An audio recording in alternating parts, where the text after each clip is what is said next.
She was just a sick girl painting on the sidewalk until Clint Eastwood stopped and changed her life forever.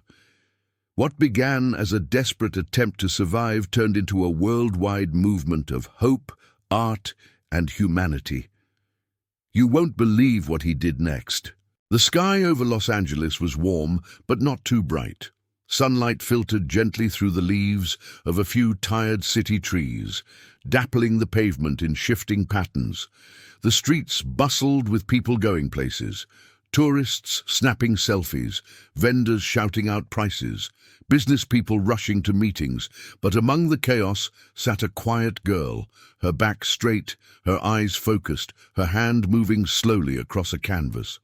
Sophie Carter. She was just 21 years old, fragile-looking, pale skin, thinner than she should have been. A knitted beanie covered her head, not for fashion but necessity. Beneath it, chemotherapy had stolen her hair. Her body was fighting a war most people couldn't see. Her art was the only thing keeping her sane, the only thing keeping her going. A small handwritten sign sat propped next to her folding table. Most people didn't stop. A few glanced, maybe frowned sympathetically, but hurried on. Some left crumpled dollar bills, others took photos without asking, but Sophie never got angry. She couldn't afford to be angry. She didn't have the energy. Every morning was a gamble. Could she walk without pain today? Could she lift her brush? Would her nausea keep her from sitting too long? But she showed up day after day. Same corner, same sign, same soft smile. Her art was beautiful. Bold brush strokes, deep emotion, soft palettes. She painted what she felt: hope, fear, loneliness. Often she painted wide-open landscapes, deserts, mountains, fields under endless skies. Freedom. That's what those paintings were. Escape from the hospital, the machines, the smell of antiseptic, but most importantly, she never did. At 17, Sophie won her high school's district art contest. At 18, she got accepted into a small art institute. She had plans, big ones. But life had other ideas. 3 months into college, her vision blurred. Her body ached. She bruised easily. A trip to the hospital turned into an overnight stay. Blood tests, scans, biopsies, leukemia. The word hit like a freight train. She was told her chances were decent, with aggressive treatment. But even with insurance, the costs were sky high. Her mum's savings drained quickly. Then her mother got sick, breast cancer. 2 devastating diagnoses within 1 year. The universe wasn't just cruel, it was relentless. Teresa passed away 6 months later. Sophie was alone now. No family, no home, no health. Just a backpack of supplies, a few prints, and her talent. The first time she set up her art table outside a cafe near Sunset Boulevard, she felt exposed. People stared, some whispered, but she sold 3 paintings that day, $50 total.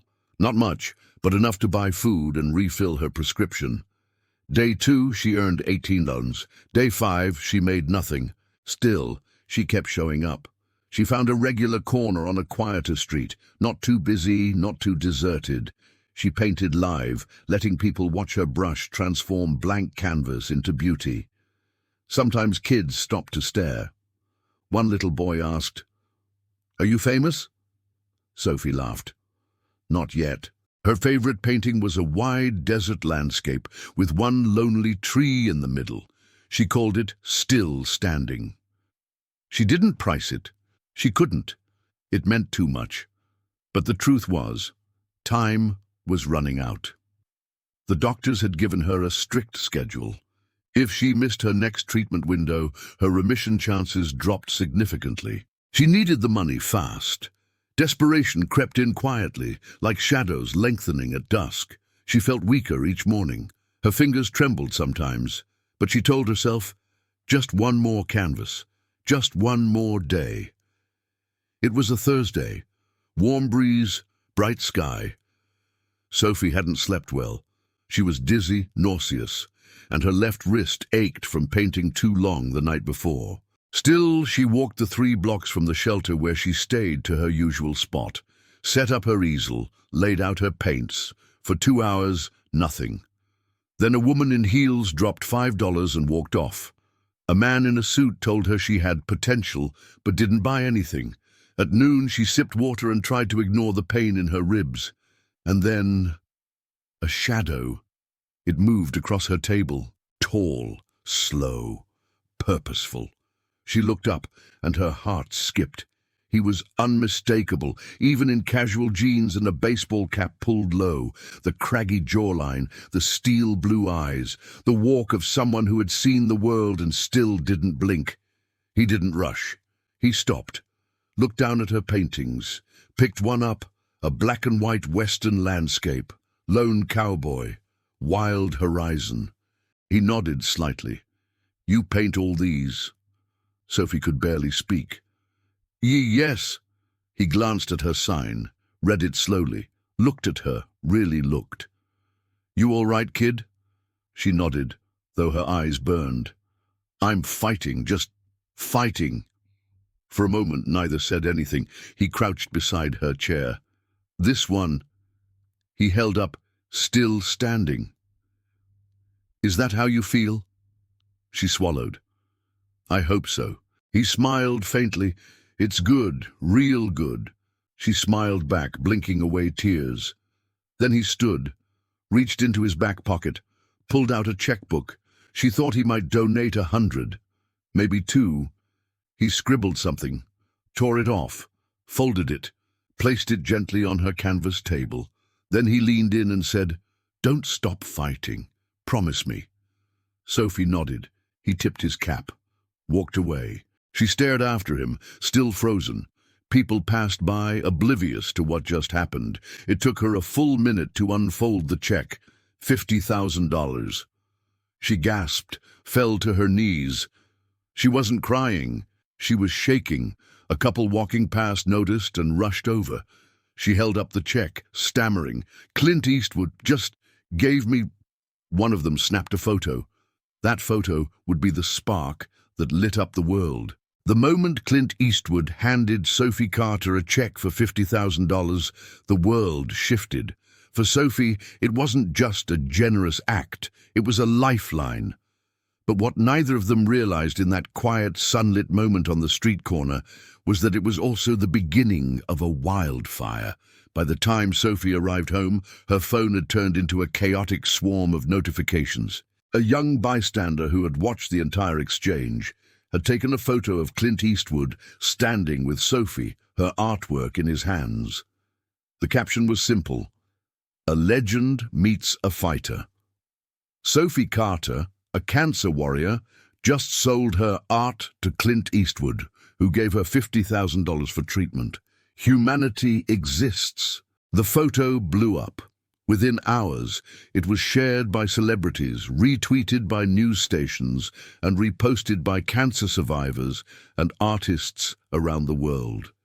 Her modest Instagram, once followed by barely 200 people, surged past 20,000 by midnight.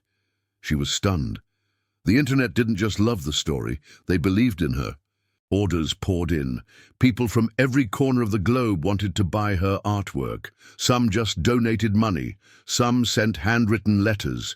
Some shared their own battles with illness. The art, once born out of pain, was now a symbol of hope. 2 days later, Sophie received a call from the Hawthorne Gallery, an exclusive New York art institution known for scouting raw, emotive talent. "We saw your story," the director said. "We saw your art, and we believe your work belongs in our gallery." Sophie couldn't speak. Her whole life, she dreamed of something like this. But never did she imagine it would happen like this, after a random encounter, after so much struggle, and especially while still undergoing chemo. They flew her to New York. She stepped into the gallery wearing a borrowed dress, feeling more nervous than she had in any doctor's office. But the moment she saw her paintings hung on white walls, framed in gold and surrounded by onlookers whispering, "Brilliant, haunting, and inspiring," she broke down. One journalist described her style as a soul crying out in color. Another said, Sophie paints like she is running out of time, but also like time doesn't matter. She smiled through it all, her hair still thin, her energy still limited, but her spirit had never been stronger. Weeks later, Sophie stood outside the hospital for her final round of chemotherapy. The weight of everything she'd gone through hit her in waves. The diagnosis, the street paintings, the hunger, the nights of doubt. But now, she was different. She was no longer the girl hoping someone might notice her. She was Sophie Carter, artist, fighter, and symbol of something far bigger than herself. In her bag, she carried something very special. It was a handwritten letter from Clint Eastwood. Sophie, keep painting, not just with brushes, but with the choices you make. You've already created a masterpiece by surviving. The rest, that's just more canvas. Clint. She read it again before stepping inside, feeling a tear roll down her cheek. Not from fear, from gratitude. Sophie's artwork now graced homes across the globe. A book deal had been offered. Netflix had even reached out, expressing interest in telling her story. But more than that, she had healed. Not just physically, emotionally. She stood on stage at a cancer fundraiser gala, wearing a white dress, speaking to a crowd of thousands. I thought cancer was going to take everything from me, and it almost did. But what I didn't realize was that pain can be the first brushstroke of something beautiful. You just have to keep painting. The audience stood, applauded. Some wept. In Clint Eastwood's private home, among decades of memorabilia and cinema history, hangs one unique piece. A black and white western landscape. Dusty hills, a lone cowboy, shadows that stretch into forever. In the bottom corner, the signature, Sophie Carter. He often looked at it, not because of its aesthetic, but because of its story, of a girl who refused to give up, of a moment where he was reminded that even legends could learn something from the youngest among us. He once told a reporter, "People think I changed her life, but truth is, she reminded me why life is worth living." Sophie started a foundation, Brushstrokes for Hope. Its mission? To fund cancer patients who use creativity as therapy, kids with leukemia who drew to cope, adults battling stage 4 who wrote poetry, musicians who sang through their pain. It all started with one act of kindness, one girl painting on a sidewalk, one legend stopping to see what others overlooked. And that's what makes the story unforgettable. Because sometimes the most powerful moments don't come with grand speeches or flashing lights. Sometimes it's a quiet check, a quiet tear, a quiet letter in a bag, but they echo forever.